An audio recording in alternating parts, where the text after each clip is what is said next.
Welcome to யூடிஎம்மின் அன்பான உறவுகள் அனைவருக்கும் வணக்கம். நான் உங்கள் ரேணு. என்னங்க எல்லாரும் எப்படி இருக்கீங்க? நல்லா இருக்கீங்களா? நேற்றைய நாள் தகவலெல்லாம் உங்களுக்கு பயனுள்ளதாக இருந்திருக்கும்.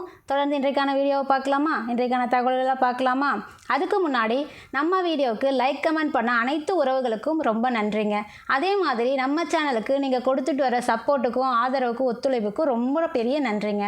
தொடர்ந்து உங்கள் சப்போர்ட்டை எங்களுக்கு கொடுக்கணும்னு கேட்டுக்கிறேன். அதே மாதிரி நம்ம சேனலில் இந்த வீடியோவில் டெலகிராம் சேனலோட லிங்க் கொடுத்துருப்போங்க. மறக்காமல் ஜாயின் பண்ணிக்கோங்க. ஏன்னா நம்ம கரண்ட் அஃபேர்ஸ் சம்மந்தப்பட்ட எல்லா தகவல்களையும் நம்ம அதில் போடுவோம். அதனால தான் நான் மறக்காமல் ஜாயின் பண்ணிக்க சொல்கிறேன். டெய்லி நியூஸ் பேப்பர் கட்டிங் போடுவோம், மந்த்லி பிடிஎஃப் போடுவோம். அதனால் மறக்காமல் ஜாயின் பண்ணிக்கோங்க. நம்ம தொடர்ந்து இன்றைக்கான தகவலை பார்க்கலாம். முதல் தகவல் என்னங்க பார்க்க போகிறோம்? இம்பார்ட்டன்ட் டேஸ் தான் பார்க்க போகிறோம். இம்பார்ட்டன்ட் டேஸ் அப்படின்னு பார்க்கும்போது February 12 ஒரு 3 நாள் முக்கியமான நாளாக பார்க்குறோம். 3 நாள் முக்கியமான நாள் என்னென்ன? நேஷ்னல் ப்ரொடக்டிவிட்டி டே, அதோட டீம் பார்க்கும்போது from ideas to impact, protecting intellectual property for competitive start ups அப்படிங்கிறத பார்க்க போகிறோம். ரெண்டாவது டார்வின் டே, மூணாவது ரெட் ஹேண்ட் டே. இந்த 3 நாளையும் தான் இன்றைக்கி நாம் பார்க்க போகிறோம். என்ன அப்படிங்கும்போது முதல்ல நேஷ்னல் ப்ரொடக்டிவிட்டி டே அப்படின்னா இந்தியாவில் ஆண்டுதோறும் February 12 தேசிய உற்பத்தி திறன் தினமாக கொண்டாடப்படுகிறத பார்க்குறோம். இந்த நாள் பார்த்திங்க அப்படின்னா என்பிசி நேஷ்னல் ப்ரொடக்டிவிட்டி கவுன்சிலிங் அப்படின்னு சொல்லுவோம். தேசிய உற்பத்தி திறன் சபை அதை நிறுவப்பட்டதை நினைவு கூறும் வகையில் தான் அனுசரிக்கப்படுது இந்த நாள் February 12. அதே மாதிரி என்பிசி பார்த்திங்க அப்படின்னா 1958 மத்திய தொழிற்துறை அமைச்சகத்தால் உருவாக்கப்பட்டது. இந்த அமைப்பு இந்திய பொருளாதாரத்தோட அனைத்து துறைகளின் உற்பத்தி திறன்களை மேம்படுத்துவதற்காக தான் செயல்படுது. இந்த உற்பத்தி திறன் பார்த்திங்க அப்படின்னா இந்த வாரம், அதாவது February 12 முதல் February 18 வரை இந்த ப்ரொடக்டிவிட்டி டேவை வந்து அனுசரிக்கிறோம் அப்படிங்கிறத நம்ம பார்க்குறோம். இதோட கருப்பொருள் 2025 இதோட கருப்பொருள் என்னன்னு பார்க்கும்போது தேசிய உற்பத்தி திறன் தினத்தின் கருப்பொருள் கருத்துக்களிலிருந்து செயல்பாட்டிற்கு போட்டி திறன் வாய்ந்த தொடக்க நிறுவனங்களுக்கான அறிவுசார் சொத்துக்களை பாதுகாப்பது.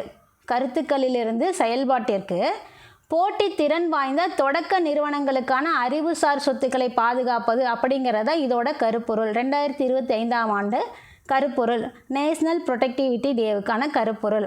இது என்பிசி பார்த்திங்க அப்படின்னா டோக்கியோவை தலைமையிடமாக கொண்ட ஆசிய உற்பத்தி திறனோட அமைப்புங்க. இந்த அமைப்பில் ஆசிய பிரதேசத்தோட உற்பத்தி திறனை மேம்படுத்துறதுக்காக தான் இந்த நாளை வந்து நம்ம கொண்டாடுறோம். அடுத்தது டார்வின் தினம். இது எதுக்காக அப்படின்னு பார்க்கும்போது டார்வின் நமக்கு எல்லாருக்கும் தெரியும். அறிவியல் அறிஞர் சார்லஸ் டார்வின் நம்ம கேள்விப்பட்டிருப்போம். எதுக்கு அப்படின்னு பார்க்கும்போது அவரை வந்து நினைவு கூறுற நாள் தான் வந்து நம்ம இந்த டார்வின் தினமாக கொண்டாடுறோம். அறிவியல் அறிஞர் சார்லஸ் ஞாபகம் இருக்குங்களா? கேள்விப்பட்டிருப்போம். பாரம்பரிய வாழ்க்கை மற்றும் உயிரியல் மரபுகள் குறித்து கூறிய ஆஸ்திரேலிய அறிவியல் அறிஞர் தாங்க அவர், சார்லஸ் டார்வின் அப்படிங்கிறவர். இவரோட பிறந்த நாளை தான் டார்வின் தினமாக நாம் வந்து உலகம் முழுக்க கொண்டாடுறோம், அதாவது February 12. டார்வின் பார்த்திங்க அப்படின்னா 1859 வெளியிட்ட on the origin of species அப்படிங்கிற புத்தகத்தில் உயிரின் பரிணாமவியல் விளக்கத்தை கொடுத்துருந்தார். இது பரிணாமவியலில் அடிப்படை நூலுன்னு பார்க்கப்படுது. இதில் இயற்கை தேர்வின் மூலம் உயிரினங்கள் எவ்வாறு மாறுகின்றன என்பதற்கான தத்துவங்களை புரிந்து கொடுக்கிறாருங்கிறத நம்ம பார்க்குறோம். டார்வினோட கோட்பாடுகள் அறிவியல் பரிமாணத்தில் பல கண்டுபிடிப்புகளுக்கு வழிகாட்டுது. பல துறைகளில் பரிணாமவியலை பயன்படுத்தி இயற்கை, மரபியல், மரபணு மாற்றம், அறிவியல் மரபுகள் குறித்த ஆராய்ச்சிகள் எல்லாம் இதை வந்து இன்னமும் பண்ணிட்டு தான் இருக்காங்க டார்வினோட கோட்பாடுகளை யூஸ் பண்ணி. டார்வின் தினம் அப்படின்னா அறிவியல் மேம்பாட்டை கையாளும் மற்றும் பரிணாமவியல் சார்ந்த பொது விழிப்புணர்வு ஏற்படுத்தும் ஒரு முக்கியமான நாளாக தான் நம்ம வந்து டார்வின் தினத்தை பார்க்குறோம். அடுத்தது என்னங்க? ரெட் ஹேண்ட் டே, சிவப்பு கையொப்ப நாள் அப்படிங்கிறது குழந்தைகளை இராணுவத்தில் பயன்படுத்தக்கூடாது அப்படிங்கிறதுக்காக பார்க்குறது. அதாவது சிவப்பு கையொப்ப நாள் என்பது ஒப்புதலுக்கு எதிரான குழந்தைகளின் இராணுவ பயன்பாட்டை பற்றிய ஒரு விழிப்புணர்வை ஏற்படுத்தும் நாள் தாங்க இந்த நாள். ஒவ்வொரு வருடமும் February 12 உலகளாவிய அளவில் அனுசரிக்கப்படுதுங்க.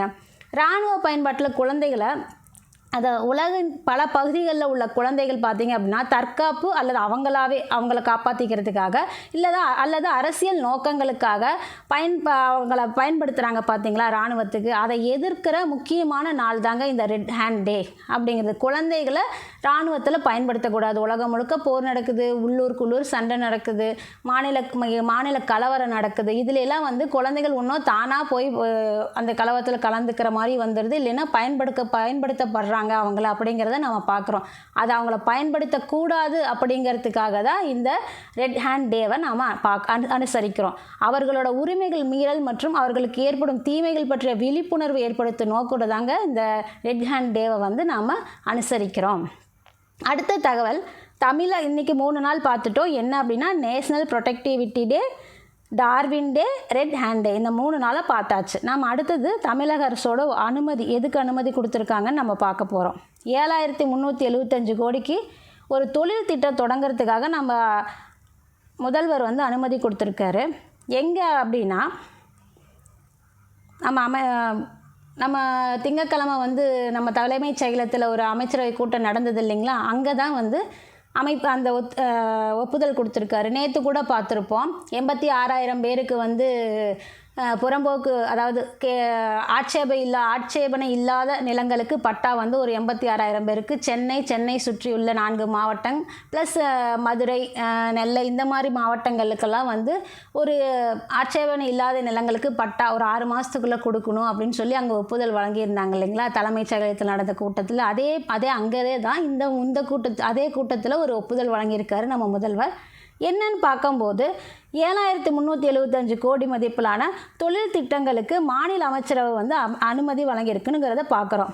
19,300 பேருக்கு இதனால் வேலைவாய்ப்பு கிடைக்கும் அப்படிங்கிறத தங்கம் தென்னரசு நிதியமைச்சர் வந்து சொல்லியிருக்காரு. 19,300 பேருக்கு வேலை கிடைக்கும் அப்படிங்கிறத நமக்கு சொன்னவர் வந்து தங்கம் தென்னரசு சொல்லியிருக்காரு. இந்த தொழில் தொடங்கிறது என்ன அப்படின்னு பார்க்கும்போது தோல் அல்லாத இந்த தொழில் திட்டங்கள் எது சம்பந்தமானதுன்னு பார்க்கும்போது தோல் அல்லாத பொருள்கள், உணவு பதப்படுத்துதல் போன்ற துறைகளில் புதிய முதலீடுகள் பண்ண போகிறாங்க. இந்த தொழில் திட்டம் எதில் முதலீடு பண்ண போகுதுன்னு பார்த்தோன்னா தோல் அல்லாத பொருள்கள், உணவு பதப்படுத்துதல் போன்ற துறைகளில் புதிய முதலீடுகள் பண்ண போகிறாங்க. எந்த மாவட்டம் இந்த தொழில் திட்டங்கள் தொடங்க போகிற மாவட்டம் பார்த்தோம் அப்படின்னா பெரம்பலூர், தூத்துக்குடி, திருச்சி, வேலூர் ஆகிய மாவட்டங்களில் வந்து நம்ம இந்த தொழில் திட்டங்கள் வந்து தொடங்க போகிறாங்க அப்படிங்கிறத பார்க்குறோம்.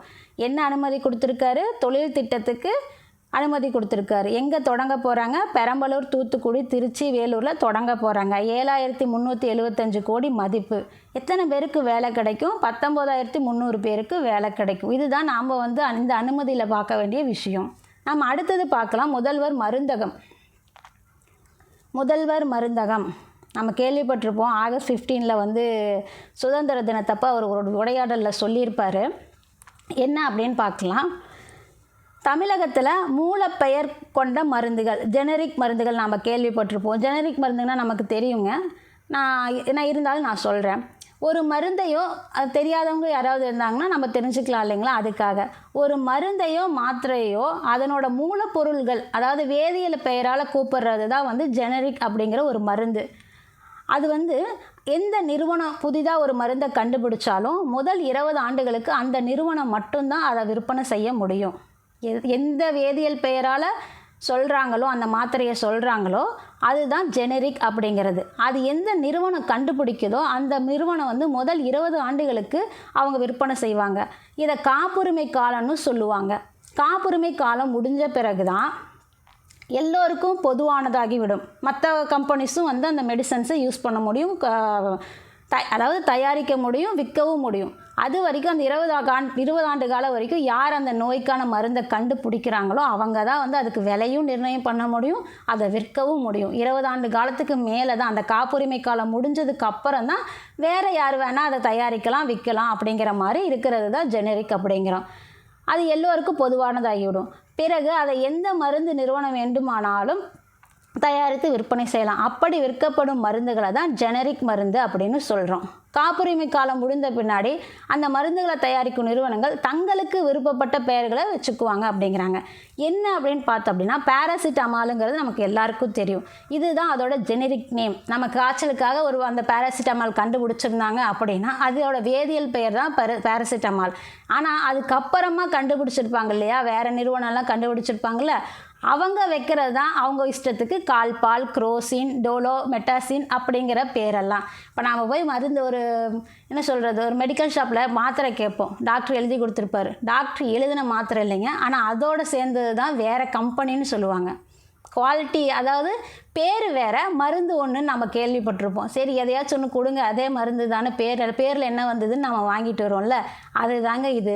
யார் கண்டுபிடிக்கிறாங்களோ அவங்க வைக்கிற பேர் தான் அவங்களுக்கான சொந்தம் தான் அப்படிங்கிறது தான் அந்த ஜெனரிக் அப்படிங்கிறது. அந்த காப்புரிமை முடிஞ்சதுக்கப்புறம் தான் வேறு நிறுவனம் தயாரிக்க முடியும். ஸோ அதை தான் நம்ம மருந்து கடையில் கேட்டிருப்போம். நீங்கள் எழுதின ஜெனரிக் மாத்திரை மருந்தை தான் பெரும்பாலும் ப்ரிஸ்கிரிப்ஷனில் எழுதுவாங்க. ஆனால் அது அங்கே கிடைக்காத போது அதை கண்டுபிடிச்சி வேறு ஆள் இருப்பாங்க பார்த்தீங்களா, அதை தான் வேறு கம்பெனி தாங்க இருக்குது, ஆனால் மருந்து இது தான் நம்ம சொல்லி கேள்விப்பட்டிருப்போம். அது தாங்க ஜெனரிக்.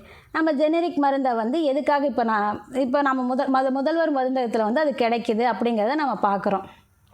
அதாவது முதல்வர் மு.க. ஸ்டாலின் அவர்கள் ஆகஸ்ட் 15 சுதந்திர தின விழா உரையில் சொல்லியிருப்பார், மூலப்பெயர் மருந்துகளையும் பிற மருந்துகளையும் குறைஞ்ச விலையில் பொதுமக்களுக்கு கிடைக்க செய்யும் வகையில் முதல் கட்டமாக 1000 முதல்வர் மருந்தகங்கள் தொடங்கப்படும்னு சொல்லியிருந்தார் இல்லையா. முதல் கட்டமாக 1000 முதல்வர் மருந்தகங்கள் தொடங்கப்படும்னு சொல்லியிருந்தார். இப்போ பார்த்திங்கன்னா 840 பேருக்கு அந்த உரிமம் வழங்கப்பட்டுள்ளதாக நம்ம தகவல் பார்க்குறோம். அந்த மருந்தகம் அமைக்கணும் அப்படின்னா 110 சதுர அடிக்கு குறையாமல் சொந்த இடமாவது இல்லை வாடகை இடமாவது இருக்கணுங்கிறத நாம் பார்க்குறோம். இதுக்கு அரசு மானியமும் கொடுக்குறாங்க, 3 லட்சம் வரைக்கும் கொடுக்குறாங்க. அதாவது 2 தவணையாக கொடுப்பாங்க. 3 லட்சம் அரசு மானியம் கிடைக்கிது, 2 தவணையாக கொடுக்குறாங்க. அது என்ன அப்படின்னு பார்க்கும்போது, மானியம் 3 லட்சம் முதல்வர் மருந்தகம் அமைக்கும் தொழில் முனைவோருக்கு 2 தவணையில் ரொக்கமாகவும் மருந்துகளாகவும் வழங்கப்படுதுங்கிறத பார்க்குறோம். தேர்வு செய்யப்பட்ட விண்ணப்பதாரர்கள் இருப்பாங்க இல்லையா, இப்போ 840 பேர் தேர்வு செய்யப்பட்டிருக்காங்க மருந்து இது வைக்கிறதுக்கு. அவங்களுக்கு ஃபஸ்ட்டு பயிற்சி கொடுப்பாங்க. பயிற்சி கொடுத்துட்டு தான் முதல் தவணை மானியத்தொகை 1.5 லட்சம் கொடுப்பாங்க. இறுதிக்கட்ட மானியமாக தான் அந்த 1.5 லட்சத்துக்கு மருந்தாக கொடுப்பாங்க. அப்படிங்கிறது தான் நாம் இதில் பார்க்கக்கூடிய தகவல். அது மட்டும் இல்லைங்க, இதை தவிர அந்த மருந்து கடைகளில் விற்பனைக்கு ஏற்ற மாதிரி ஊக்கத்தொகை வழங்க வழிவகை செய்யப்படணும் நமக்கு இந்த திட்டத்தில் சொல்லியிருக்காங்க. இன்சென்டிவ்னு நினைக்கிறேன், அது கொடுப்பாங்க. அதுதான் முதல்வர் இது சீக்கிரத்தில் தொடங்க உள்ளதாக சொல்லியிருக்காரு. ஆக்சுவலாக ஜனவரியில் தொடங்கியிருக்கணும் அவர் சொன்னதுக்கு. இப்போ இன்னும் ஜனவரி முடிஞ்சு பிப்ரவரி போயிட்டுருக்கு, சீக்கிரம் தொடங்கிடுவாங்க அப்படிங்கிறத அவர் சொல்கிறாரு. அதனால தான் 840 பேருக்கு உரிமமும் கொடுத்துருக்காரு. நாம் அடுத்தது போகலாம். இதில் முதல்வர் மருந்தகத்தில் நாம் பார்த்துக்கிட்ட விஷயம், மூலப்பெயர் கொண்ட மருந்துகள் விற்கப்படும். முதல் கட்டமாக 1000 பேர் சொல்லியிருந்தார், 840 பேருக்கு அந்த உரிமை கொடுத்துருக்காங்க. 3 லட்சம் அரசு மானியத்தொகை. இதில் என்ன மருந்துகள் கிடைக்கும் அப்படின்னு பார்க்கும்போது, சர்க்கரை நோய், ரத்த அழுத்தம், நோய் எதிர்ப்பு சக்தி உள்ளிட்ட 186 வகையான மருந்துகள் கிடைக்குங்கிறது நம்ம பார்க்குறோம். ஒரு 10% தள்ளுபடியும் கிடைக்கும். இது யார் பர்ச்சேஸ் பண்ணுவாங்க அப்படின்னா, தமிழ்நாடு மருத்துவ சேவை கழகம் தான் அந்த மருந்துகளை பர்ச்சேஸ் கொள்முதல் செய்யும் அப்படிங்கிறதையும் நாம் பார்க்குறோம். முதல்வர் மருந்தகம் வந்ததுன்னா நாம் மருந்து வாங்கிக்கலாம். அடுத்தது பார்க்கலாம்.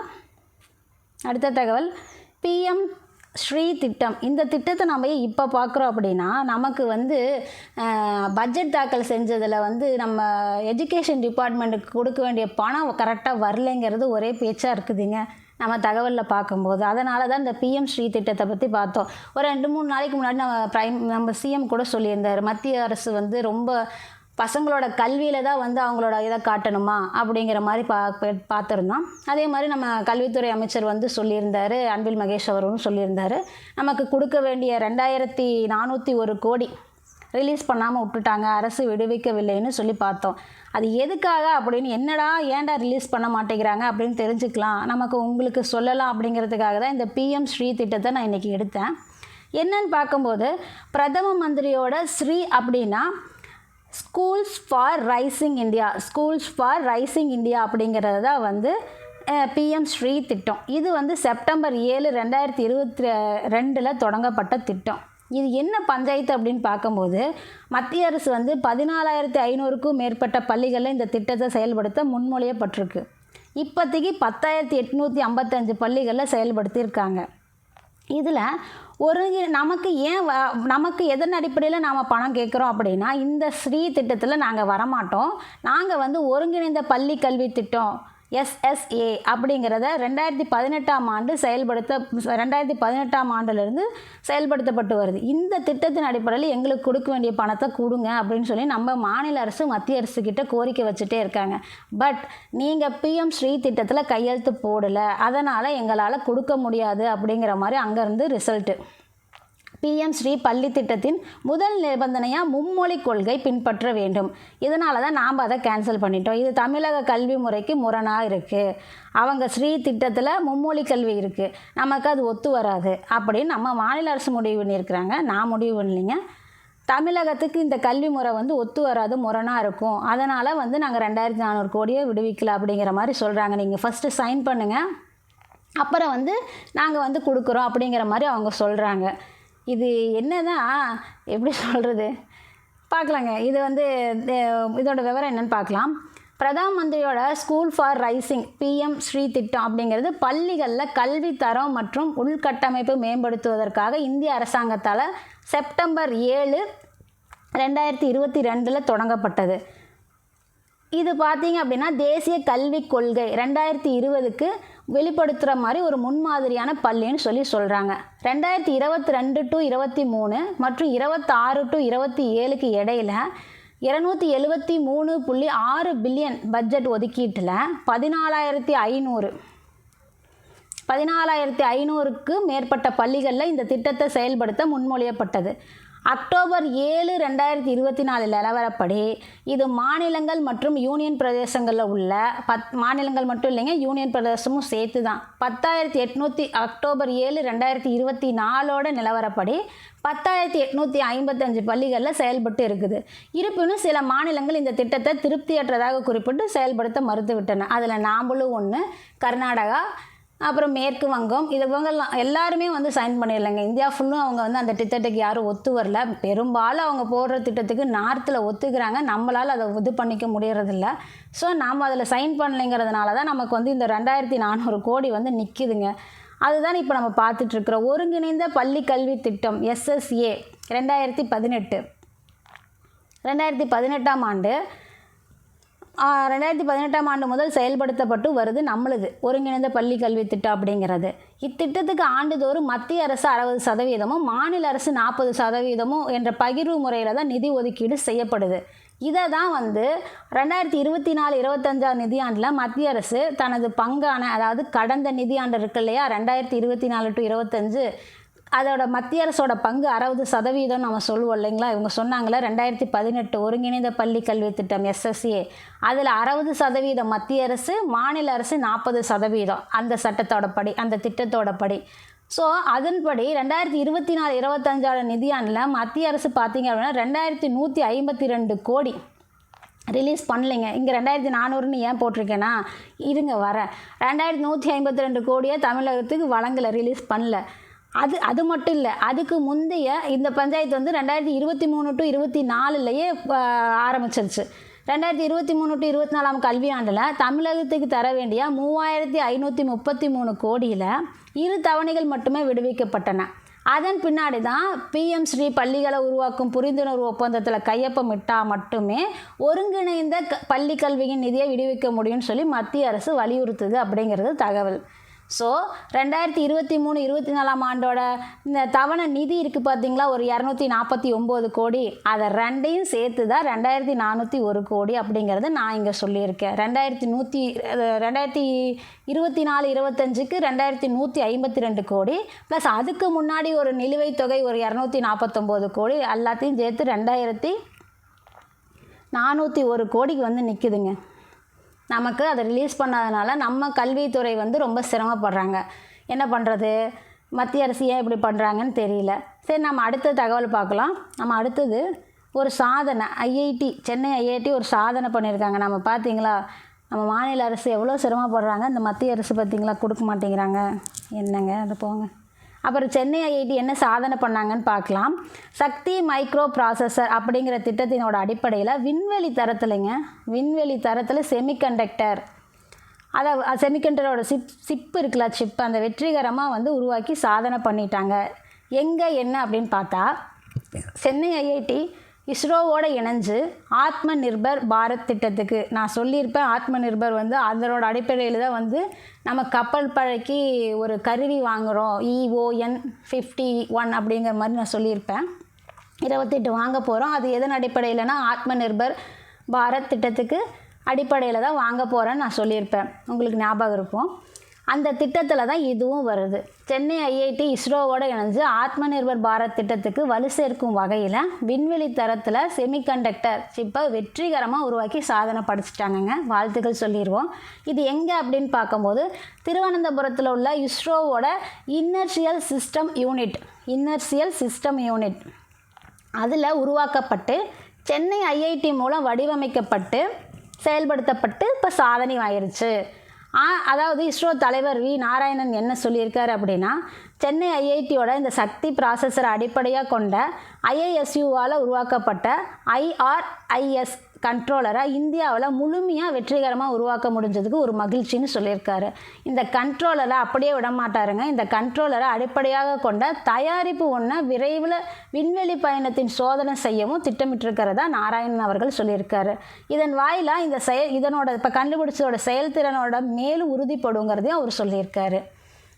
ஆத்ம நிர்பர் அப்படிங்க பார்க்கும்போது ஞாபகம் இருக்கும்னு நினைக்கிறேன், இருந்தாலும் சொல்கிறேன். இந்தியா தன் பாதுகாப்பு தேவைகளுக்காக தேவையான உற்பத்திகளை உள்ளூர் தொழில்கள்லேருந்து செஞ்சு வெளிநாட்டிலேருந்து இறக்குமதி செய்கிறத குறைக்கிறதுக்காக எடுத்த முயற்சி தான் வந்து ஆத்ம நிர்பர் பாரத். அதன் அடிப்படையில் தான் வந்து நம்ம பெல்லோட அந்த EON கருவி வந்து ஒப்பந்தம் போட்டிருந்தோம். அதே மாதிரி தான் அதனோட அடிப்படையில் தான் வந்து நம்ம சென்னை ஐஐடியும் வந்து இந்த ப்ராசஸரை இந்த சிப்பை கண்டுபிடிச்சிருக்காங்க, செமிகண்டக்டர் கண்டுபிடிச்சிருக்காங்க. அது மட்டும் இல்லைங்க, இந்த மத்திய பட்ஜெட்டில் பார்த்தீங்க அப்படின்னா இந்த செமிகண்டக்டருக்கு மட்டுமே அதை சார்ந்த திட்டங்களுக்காக மட்டுமே 8800 இது வந்து வந்திருக்குங்க, என்ன சொல்கிறது, நிதி ஒதுக்கப்பட்டிருக்கு. அதாவது இதில் அதிகபட்சமாக அந்த போட்ட இதில் என்ன சொல்கிறது, ஒரே நிமிஷங்க, செயற்கை நுண்ணறிவுக்காக ஒரு 2000 கோடி பண்ணோம் இல்லைங்களா, திட்டம் ஒதுக்குறாங்கன்னு சொன்னோம் இல்லைங்களா, அதே மாதிரி தான் இந்த செமிகண்டக்டருக்கும் பார்த்தீங்க அப்படின்னா அது சார்ந்த திட்டங்களுக்கு நிதி வந்து ரட்டிப்பாக இருக்குது அப்படிங்கிறத பார்க்குறோம். அதாவது 8885 கோடி இந்த செமிகண்டக்டர் சார்ந்த திட்டங்களுக்காக நிதி ஒதுக்கியிருக்காங்க. இதில் மட்டும் செமிகண்டக்டர் துறையில் மட்டும் மத்திய அரசு 1.52 லட்சம் கோடி முதலீடுகளை ஈர்த்துள்ள நிலைகளை தான் வந்து இந்த அமௌண்ட்டை வந்து அவங்க மத்திய பட்ஜெட்டில் அதிகமாக்கியிருக்காங்கன்னு நம்ம பார்த்தோம். சரிங்க, ஐஐடிக்கு ஒரு சாதனைக்கு ஒரு வாழ்த்து சொல்லிவிட்டு அடுத்த தகவலுக்குள்ளே போயிடலாம். இந்தியாவின் எரிசக்தி துறை வளர்ச்சி, இதை பற்றி நம்ம காணொளி மூலயமா நம்ம பிரதமர் பேசியிருக்காரு. ஏன்னா அவர் இங்கே இல்லை, அவர் அங்கே ஃப்ரான்ஸில் இருக்கார் இல்லையா, அதனால் அவர் காணொளி மூலயமா பேசியிருக்காரு. என்ன சொல்லியிருக்காரு அப்படிங்கிறதுக்காக பார்க்கலாம். இந்திய எரிசக்தி வாரம் 2025 எனும் சர்வதேச கண்காட்சி கருத்தரங்கம் வந்து டில்லியில் உள்ள யாசோ பூமி அப்படிங்கிற இடத்துல தொடங்கிருச்சுங்க. யாசோ பூமிங்கிற இடத்துல தொடங்கிருச்சு. இதில் என்னென்ன அவர் சொல்லியிருக்காரு, என்னென்ன நம்ம இலக்கு அடைஞ்சிருக்கோம் அப்படிங்கிறதெல்லாம் அவர் சொல்லியிருக்காரு. முக்கியமாக உலகின் 3வது பெரிய சூரிய மின் உற்பத்தி நாடாக மாறியிருக்குங்க. நல்லா ஞாபகம் வச்சுக்கோங்க, உலகின் 3வது பெரிய சூரிய மின் உற்பத்தி நாடாக மாறியிருக்கு நம்ம இந்தியா. நம்ம பாராட்ட தெரிவிக்குவோம். அதே மாதிரி பாரிஸ் ஒப்பந்த இலக்குகளை எட்டிய முதல் G20 நாடாகவும் இந்தியா தான் இருக்குங்கிறத நம்ம பார்க்குறோம் பாரிஸ் ஒப்பந்தத்தில். அதே மாதிரி 19% எத்தனால் கலப்பு 20% இலக்கையும் அடையுங்கிறதையும் நம்ம பார்க்குறோம். நாம் இதிலேருந்து என்ன தெரிஞ்சுக்கிறோம் அப்படிங்கிறத பார்க்கலாம். இந்தியாவோட எரிசக்தி வாரம் 2025 எனும் சர்வதேச கண்காட்சி கருத்தரங்கம் டில்லியில் இருக்கிற யாசோ பூமி மாநாட்டரங்கில் February 11 தொடங்கிருச்சு. 2030 ஆண்டுக்குள்ளே 500 ஜிகாவாட் அப்படிங்கிற புதுப்பிக்கத்தக்க எரிசக்தி உற்பத்தி திறனை நாம் வந்து அடைய போகிறோம். அது ஒரு இலக்கு. அதை தான் நம்ம இப்போ பார்க்குறோம். 2030க்குள்ளே 500 ஜிகாவாட் புதுப்பிக்கத்தக்க எரிசக்தி உற்பத்தி திறன் அப்படிங்கிற ஒரு இலக்கு அப்படிங்கிறதையும் அவர் சொல்லியிருக்காரு. என்னென்ன இலக்கு வச்சுருக்கோம், என்னென்ன எவ்வளோ அடைஞ்சிருக்கோம் அப்படிங்கிறத சொல்கிறாரு. இந்திய ரயில்வேயில் கரியமில வாயு உமிழ்வு இல்லாத நிலையை அடைய வேண்டும். அதாவது ஆண்டுதோறும் 50 லட்சம் டன் பசுமை ஹைட்ரஜன் உற்பத்தி உள்ளிட்ட இலக்கை பற்றியும் அவர் சொல்லியிருக்காரு. கடந்த 10 ஆண்டில் இந்தியாவோட சூரிய மின் உற்பத்தி திறன் பார்த்திங்க அப்படின்னா 32 மடங்கு அதிகரித்து உலகில் 3வது பெரிய சூரிய மின் உற்பத்தி நாடாக நாம் மாறி இருக்கோம். அதே மாதிரி இந்தியாவோட புதைப்படிம எரிபொருள் அல்லாத எரிசக்தி திறன் 3 மடங்கு அதிகரிச்சிருக்கு. அதன்படி தான் பாரிஸ் ஒப்பந்த இலக்குகளை எட்டிய முதல் G20 நாடாக இந்தியா திகழ்கிறத நம்ம பார்க்குறோம். தற்போது 19% இருக்கிற எத்தனால் கலப்பு வரும் அக்டோபருக்குள்ளே 20% இருக்கும் அப்படிங்கிறத பார்க்குறோம். இது எல்லாமே புதுப்பிக்கத்தக்க ஆற்றல் அப்படின்னு சொல்லக்கூடிய புதிய எரிசக்தி துறையோட வளர்ச்சியை பற்றி பார்க்குறோங்க. புதுப்பிக்கத்தக்க ஆற்றல் அப்படின்னா என்ன சொல்கிறது? இயற்கை மூலங்கள்லேருந்து பெறப்படக்கூடிய ஒரு விஷயந்தாங்க ஒரு ஆற்றல் சக்தி. இதுதாங்க. அதாவது இப்போ நம்ம சூரியன்லேருந்து நம்ம கரண்ட் எடுக்கிறது, பெரிய பெரிய காற்றாலைகள்லேருந்து கரண்ட் எடுக்கிறது, இது ஒரு உதாரணத்துக்காக சொல்கிறேன். இந்த மாதிரி இயற்கையாக நம்ம கிடைக்கிறதில் வச்சு நம்ம பண்ணுறதை தான் புதிய எரிசக்தி துறை அப்படின்னு சொல்கிறோம். புத்தாக்க அப்படிங்கிறத நம்ம சொல்கிறோம். இந்தியாவோட எரிசக்தி துறை வந்து இதில் இன்வெஸ்ட்மெண்ட் அதிகமாக இருக்குது, அதிகமாக வரணும். அது மூலயமா நம்ம வந்து வளர்ந்த நாடாக, வளர்ந்த பாரதமாக 2047 ஆகிறதுக்கான வழிகளை பார்த்துட்ருக்காரு. இதை தான் வந்து இந்த இன்வெஸ்டர் மாநாட்டில் வந்து சொல்லியிருக்காரு. சர்வதேச கண்காட்சி கருத்தரங்கம் டெல்லியில் நடந்துச்சு இல்லைங்களா? இதில் தான் வந்து காணொலி மூலயமா நம்ம நாட்டோட வளர்ச்சியை பற்றி சொல்லிகிட்டு இருக்காரு. காணொலி மூலயமா அதாவது புதைப்படிவ எரிபொருள்னு பார்த்தோம் அப்படின்னா நிலக்கரி, எண்ணெய் மற்றும் எரிவாயு இதெல்லாம் வந்து புதுப்பிக்க முடியாத வளங்கள். ஸோ அவையெல்லாம் உருவாகிறதுக்கு நூற்றுக்கணக்கான மில்லியன் ஆண்டுகள் ஆகும். இதை தான் நம்ம புதைப்படிவ எரிபொருள்னு சொல்கிறோம். இதெல்லாம் நம்ம யூஸ் பண்ணும்போது என்ன ஆகும் அப்படின்னா, இந்த ஆற்றலில் யூஸ் பண்ணும்போது எரிக்கப்படும் போது கார்பன் டை ஆக்சைடு அப்படிங்கிற தீங்கு விளைவிக்கும் பசுமை இல்ல வாயு வெளியேற்றத்தை ஏற்படுத்துது. ஸோ இதையெல்லாம் அவாய்ட் பண்ணணும் அப்படிங்கிறதுக்காக தான் எரிசக்தி, அதாவது இயற்கை மூலங்கள்லேருந்து பெறப்படுற ஆற்றலை வச்சு நம்ம தொழில்துறையை முன்னேற்றத்துக்கு கொண்டு போகணுங்கிறது தான் நாம் இங்கே பார்க்குறோம். நம்ம இதில் பார்க்குற விஷயம் நம்மளோட இலக்கு, நம்ம அடைஞ்சது, அதை தான் நம்ம பார்த்துருக்கோம். இது வந்து காணொலி மூலயமா அவர் சொல்லியிருக்காருங்க. நம்ம பிரதமர் 2025 எரிசக்தி வாரம் கண்காட்சி டெல்லியில் யாசோ பூமியில் நடந்திருக்கு. February 11 நடந்திருக்கு. 500 ஜிகாவாட் வந்து புதுப்பிக்கத்தக்க எரிசக்தி துறை 2030க்குள்ளே நமக்கு இலக்கு. அதே மாதிரி ஆண்டுதோறும் 50 லட்சம் டன் பசுமை ஹைட்ரஜனுங்கிறது நமக்கு இலக்கு. உலகளோட 3வது பெரிய சூரிய மின் உற்பத்தி நாடாக நாம் தான் 3ஆவதாக இருக்கோம் அப்படிங்கிறது நம்ம பெருமைப்பட வேண்டிய விஷயம். இதெல்லாம் தான் நாம் இதில் பார்த்த விஷயம். அதே மாதிரி பாரிஸ் ஒப்பந்த இலக்குகளை எட்டிய முதல் G20 நாடாகவும் இந்தியா தான் இருக்குது அப்படிங்கிறதையும் நம்ம பார்க்குறோம். இது போக சில தகவல் துளிகள் அப்படிங்கிற சில விஷயங்களை பார்க்கலாங்க. அதாவது ஒன்லைனர் மாதிரி இதை தெரிஞ்சுக்கலாம் அப்படிங்கிறதுக்காக நான் இதை எடுத்தேன்.